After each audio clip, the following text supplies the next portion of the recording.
Good morning, everyone. My name is Marisel Hernandez. I'm the chairwoman for the Chicago Board of Election Commissioners. Welcome to the Loop Super Site and Early Voting and Registration Center.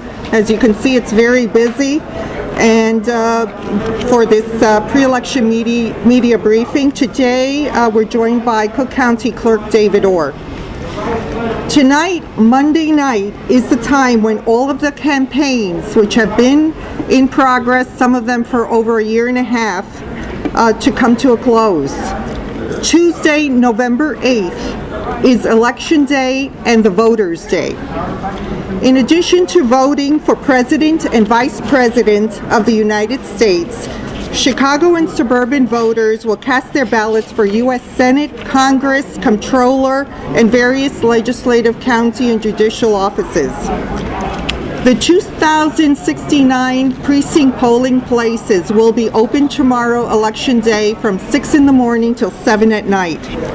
Chicago voters can find their precinct as well as a sample ballot at chicagoelections.com/info. The 2016 ballots will include a variety of state and local referenda, both binding and advisory. The binding measures include whether to create a lockbox for the state's transportation funds, and in certain South and West Side precincts, whether to create a new taxing district to provide mental health services. On Election Day, voters may cast ballots only at the polling place assigned to their home district. Voters who cast ballots during early voting cannot return and change their votes. The list of voters who have already cast their ballots will be uploaded to our electronic poll books that are used to check in voters. Voters, please take a few minutes today to prepare to vote. Visit your local election agency website. Find the precinct polling place for your home address. Review a sample ballot. Build a cheat sheet with your selections. It's okay to bring them into the voting place. At chicagoelections.com/info, voters will find their voter registration status, their polling place and precinct with a map, their sample ballots, and their status using vote by mail and early voting. A few important points for our voters. On Election Day, voters who use a paper ballot will receive 2 ballots. One ballot will contain the constitutional amendment and any county and city referenda, and a separate ballot which will contain all the election contests and candidates, from president to circuit court judge. More than 103 Chicago voters applied to vote by mail, the highest number since 1944, where we had 116,000 voters. How many? 116,000. It's important that voters know that vote by mail ballots for this election must be postmarked on or before Tuesday, November 8th, and received at the board's offices by November 22nd. Mail ballots that are received on November 9th and afterwards will not be counted. Do not drop your mail ballot in a post office box today or tomorrow and expect that envelope will be postmarked by November 8th. I strongly suggest that if you still have your mail ballot, you do one of 2 things. Go personally to the post office and make sure the postal worker date stamps the envelope, or take the ballot with you to an early voting site today or to your polling place tomorrow. Tell the board personnel that you have your mail ballot with you and you'd like to vote personally. The board personnel will take your mail ballot and allow you to vote. You will not be able to turn in your filled out mail ballot at any early voting site or on election day. You must vote there personally. There are 3 critical items for voters to know about Election Day registration. First, you must get to the correct precinct polling place for your current address. That is the only way to make your ballot count. The electronic poll books will help us redirect anyone who is at the wrong voting site to the correct polling place. Second, if you're registering to vote for the first time or changing your address or filing a name change, you must have 2 forms of identification with you in order to register and vote. One document must show your current name and address, and the second document must show your current name. A full list of acceptable forms of identification is available at chicagoelections.com/info. Third, if you have to use Election Day registration, avoid waiting until 5 p.m. tomorrow. Chicago led the state in Election Day registration for the March primary, and we expect even more voters to use this option tomorrow. And if you live in a precinct near a college or a university or where there's a lot of rental or condo units, expect to be more activity there with respect to Election Day registration. We've tried to position more resources in those areas, but they may nevertheless be waiting. To gear up for this day, we have provided training and programming to help the voters on several fronts. Our website and our electronic poll books are geared to help people get to the right polling place. Don't wait until tomorrow. Take a minute today at work or at home to visit chicagoelections.com to review your polling place and your sample ballot. Lastly, I want to drive home one point. Election Day is the voters' day. To the voters of the city of Chicago and suburban voters, I know that this has been a stressful season for everyone, and that's all the more reason for everyone to be patient, civil, and respectful. To the poll watchers, you have the right to observe the polling place and direct questions only to the election judges. To the poll watchers and other individuals associated with any groups or organizations, you have absolutely no right or business harassing, intimidating, or questioning voters. Voting is the ultimate right of our citizens. To the campaigns handing out palm cards, remember you must respect the 100-foot campaign-free zone. To our judges of election, please help your neighbors by properly processing their ballot applications and use the poll books to help anyone who's in the wrong precinct to get to the right precinct. And to each and every one of us participating, from voters to the campaigns, please remember that the campaigning ends tonight.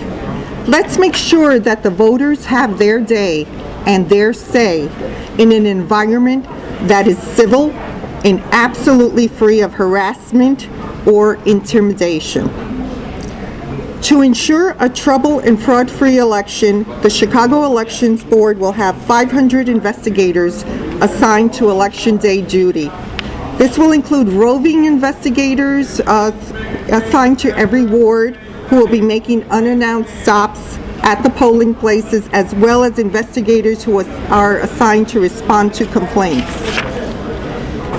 In Chicago, voters and campaigns who have any questions, concerns, or complaints should be sure to call our Election Central hotline at 312-269-7870.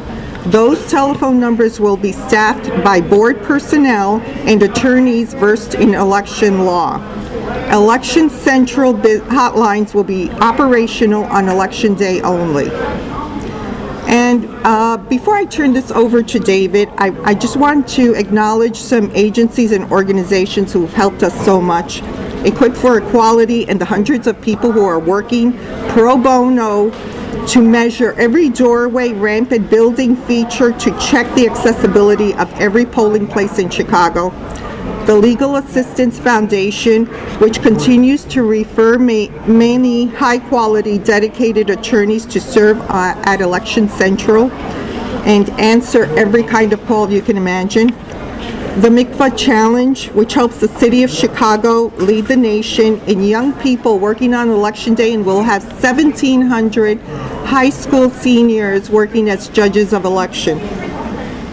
2FM, which is the city's fleet and facility management department, which helps us provide accessible locations for early voting and for Election Day polls. And wherever there is street parking at a polling place, the Department of Streets and Sanitation helped us mark off the parking spaces for disabled voters. And lastly, to the many of you in the news media that have helped us get out the word on vote by mail, early voting, and election day registration. You have been great partners, and we appreciate everything you have done so much. And now I'll turn it over to David.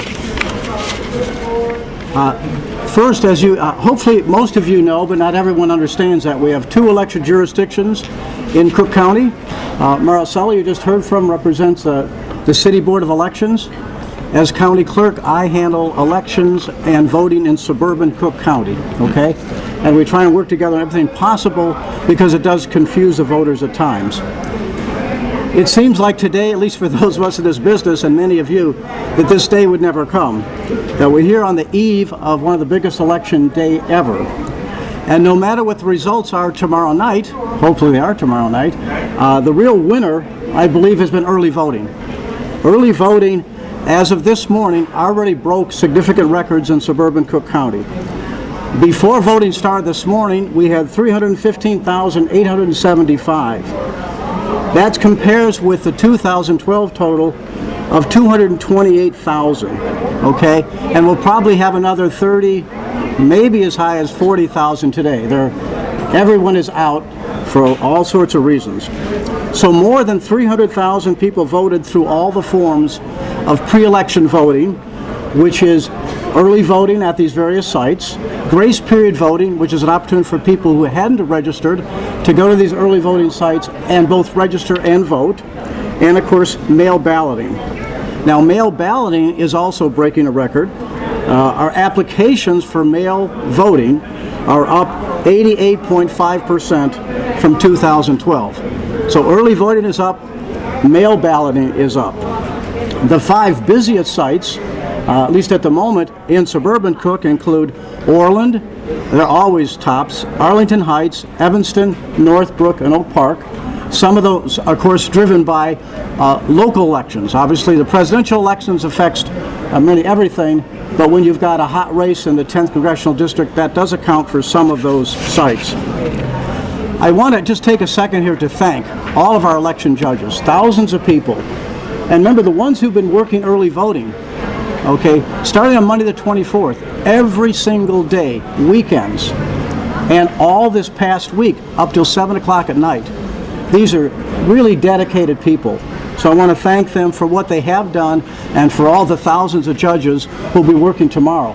Because no matter what we do, what Marisel does, what we do, the real key is in the judges' hands tomorrow.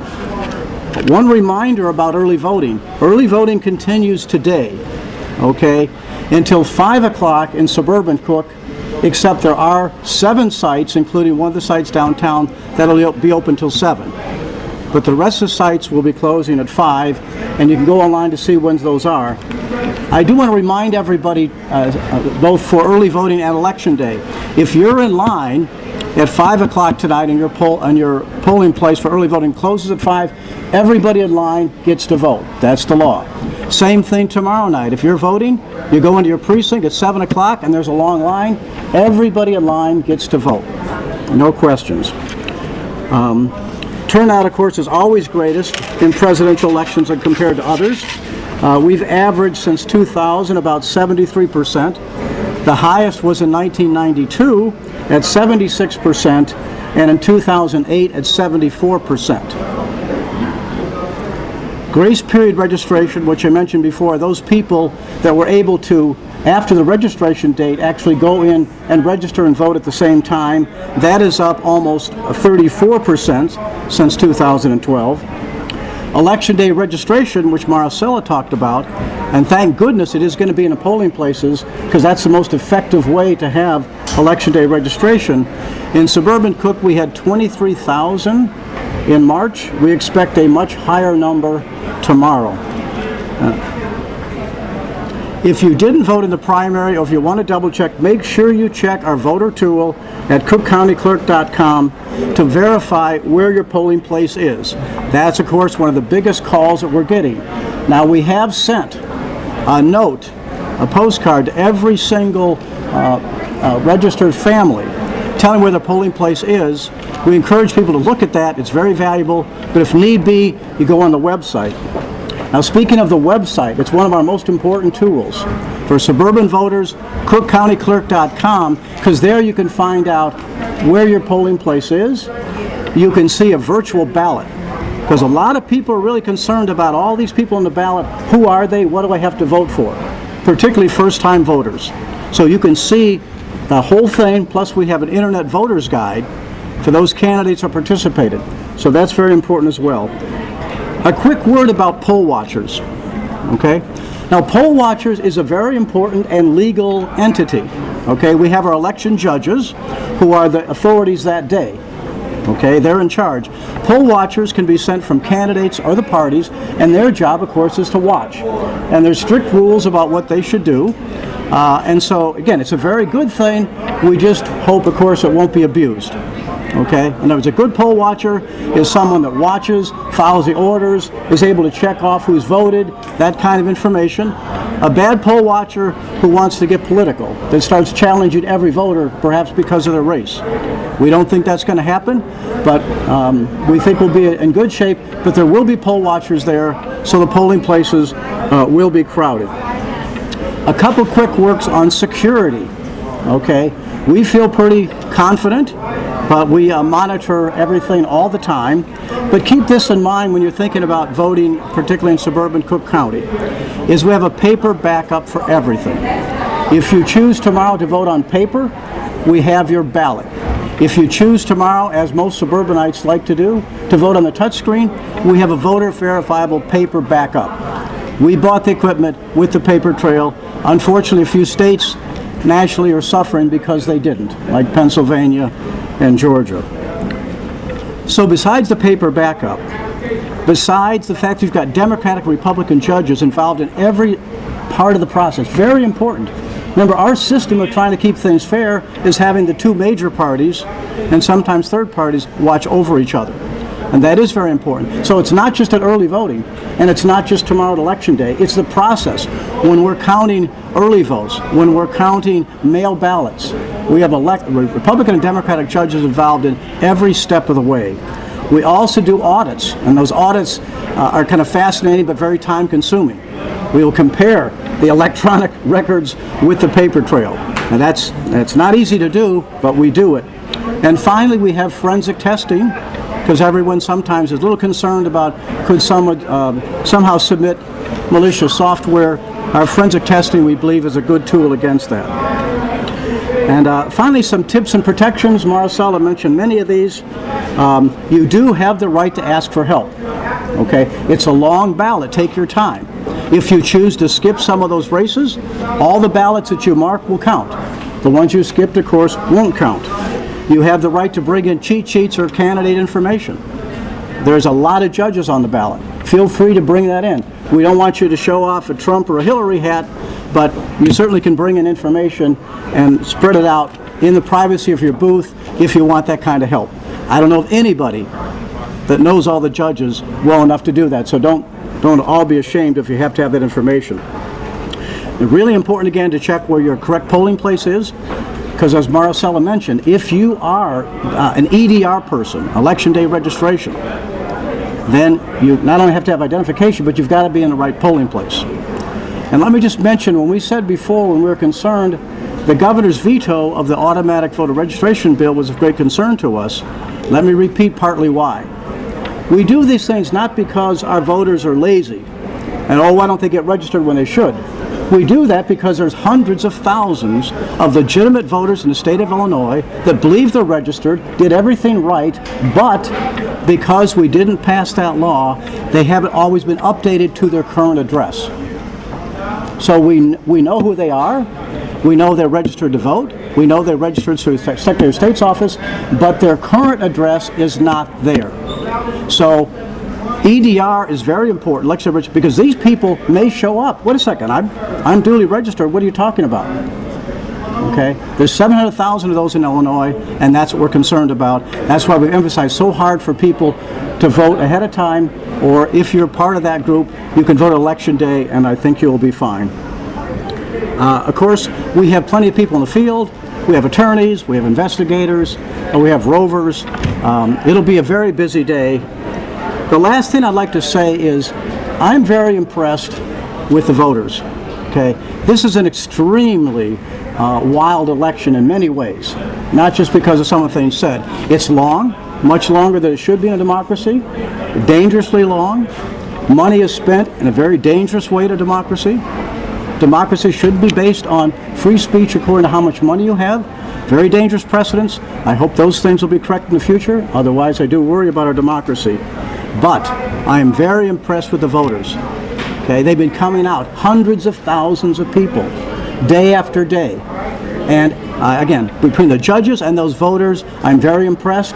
We know on election day, people get a little excited. They want their candidate to win. We are not expecting trouble.